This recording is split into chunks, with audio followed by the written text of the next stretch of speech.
Dear Kenyans, we've been through so much together as a nation. We've weathered countless challenges.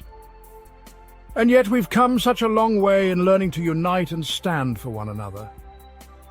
Today, as we continue our fight against oppression, we humbly ask you to consider one heartfelt plea.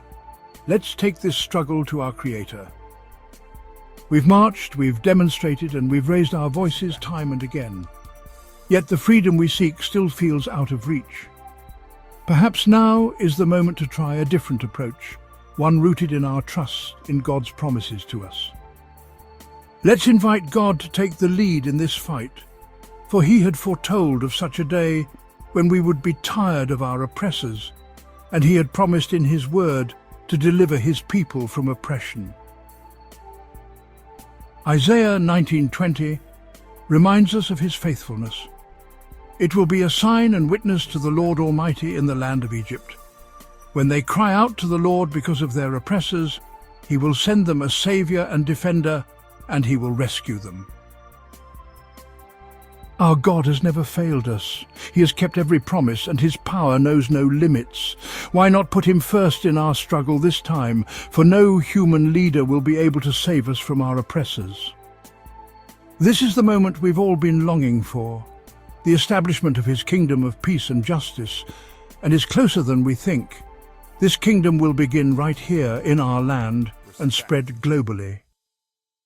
We may not know how many more protests it will take to bring about change, and we may not have the capacity to endure as we continue to lose our loved ones to the struggle.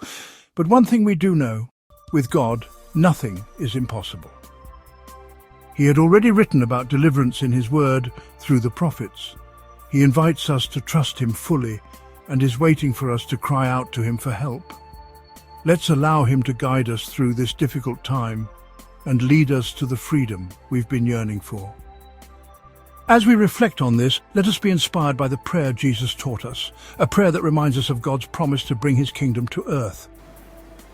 Our Father, who art in heaven, hallowed be Thy name. Thy kingdom come, Thy will be done, on earth as it is in heaven. Dear brothers and sisters, let's put our trust in God and allow Him to take over.